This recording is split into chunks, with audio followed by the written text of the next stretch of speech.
ओम नमो नारायणम। ओम नमो भागवते वासुदेवाय। हरि विष्णु की जय, माता लक्ष्मी की जय। नमस्कार, आप सभी का मेरे चैनल में हार्दिक अभिनंदन है, स्वागत है। तो आइए जानते हैं आषाढ़ मास में एकादशी कब है और इस एकादशी का नाम क्या है। आषाढ़ मास में पड़ने वाले एकादशी को योगिनी एकादशी के नाम से जानते हैं। ये हर साल जून और जुलाई के मास में रखा जाता है। योगिनी एकादशी 2023 का व्रत भगवान श्री हरि विष्णु जी के लिए रखा जाता है। इस दिन श्री नारायण भगवान की पूजा अर्चना की जाती है। इस व्रत को रखने से सभी पापों का नाश होता है, दुख दर्द दूर होता है। इस व्रत को करने से कोष्ठ यानी कोढ़ जैसे रोग से भी मुक्ति मिलती है। योगिनी एकादशी का व्रत आषाढ़ मास की कृष्ण पक्ष की एकादशी तिथि के दिन रखा जाता है। इस साल योगिनी एकादशी का व्रत 14 जून 2023 बुधवार के दिन रखा जाएगा। एकादशी तिथि प्रारंभ 13 जून सुबह 9:28 से शुरू होगा। एकादशी तिथि समाप्त 14 जून सुबह 8:28 पर होगा।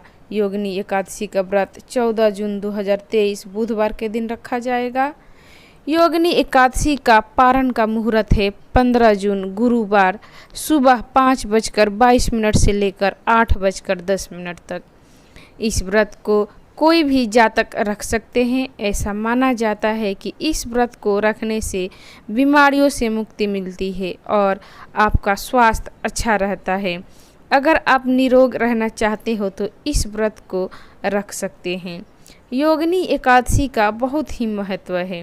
इस व्रत को रखने से 88,000 ब्राह्मणों को भोजन कराने के बराबर पुण्य मिलता है। इस व्रत को रखने से घर में सुख समृद्धि और खुशहाली आती है। हिंदू धर्म ग्रंथों में हर एकादशी का अपना अलग अलग महत्व बताया गया है। इन्हीं अलग अलग विशेषताओं के कारण इनके नाम भी भिन्न भिन्न रखे गए हैं। प्रत्येक वर्ष में 24 एकादशियाँ होती है। मल मास की एकादशियों को मिलाकर इनकी संख्या 26 हो जाती है। एकादशी व्रत रखने का नियम, आइए इसे भी विस्तार से जानते हैं। एकादशी के व्रत को रखने के लिए सबसे प्रथम यह नियम होता है कि हमें एक दिन पहले से बिना प्याज लहसुन के सात्विक भोजन आरंभ कर देना चाहिए। यह व्रत दशमी तिथि की रात्रि से लेकर द्वादशी तिथि की सुबह दान कर्म करने से ही समाप्त होता है।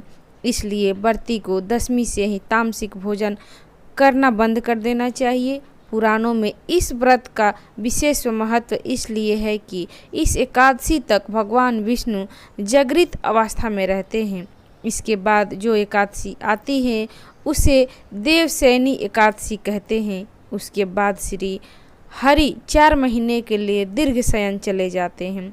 योगिनी एकादशी की पूजा विधि क्या है, आइए इसे भी विस्तार से जानते हैं। एकादशी से एक दिन पहले यानी दशमी तिथि से व्रत के नियमों का पालन करें। दशमी तिथि को सादा भोजन करें और ब्रह्मचर्या का नियमों का पालन करें। योगिनी एकादशी के दिन ब्रह्म मुहूर्त में उठकर घर में साफ सफाई करें। इसके बाद स्नान करें, स्वच्छ वस्त्र धारण कर व्रत का संकल्प लें।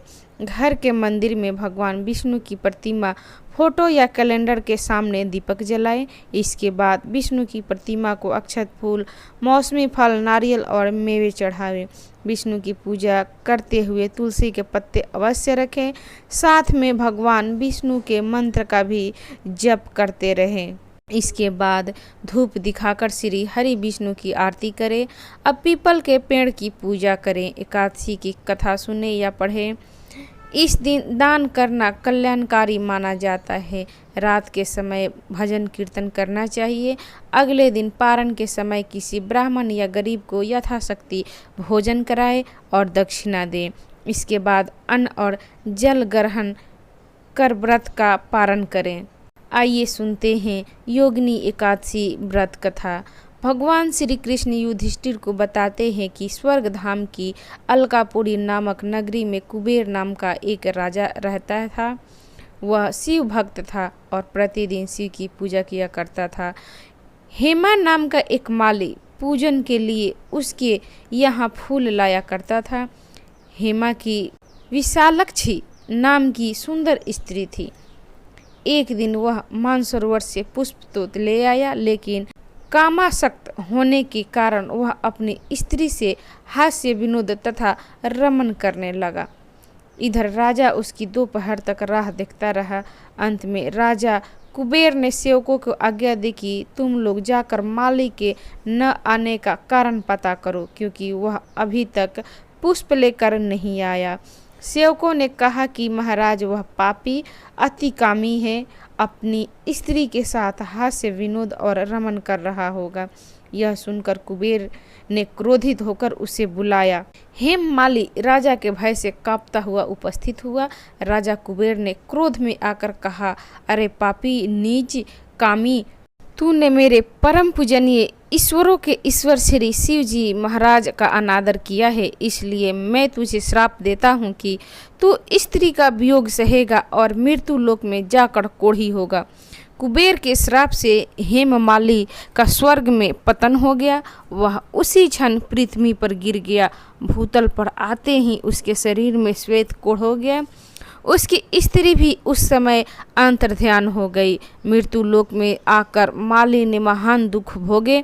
भयानक जंगल में जाकर बिना अन्न और जल से भटकता रहा। विचरण करते हुए एक दिन वह मार्कंडेय ऋषि के आश्रम पहुंच गया। उसे देखकर मार्कंडेय ऋषि बोले कि तुमने ऐसा कौन सा पाप किया है जिसके प्रभाव से यह हालत हुई है। हेममाली ने सारा वृत्तांत कह सुनाया। यह सुनकर ऋषि बोले, निश्चित ही तूने मेरे सम्मुख सत्य वचन कहे हैं, इसलिए तेरे उद्धार के लिए मैं एक व्रत बताता हूँ। यदि तू आषाढ़ मास के कृष्ण पक्ष की योगिनी नामक एकादशी का विधि पूर्वक व्रत करेगा तो तेरे सब पाप नष्ट हो जाएंगे। हेममाली ने मुनि की कथा अनुसार विधि पूर्वक योगिनी एकादशी का व्रत किया।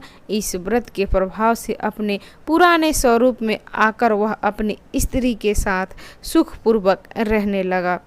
तो भक्तगण, ये थी एकादशी से जुड़ी महत्वपूर्ण जानकारी, व्रत कथा, नियम। आपको कैसी लगी?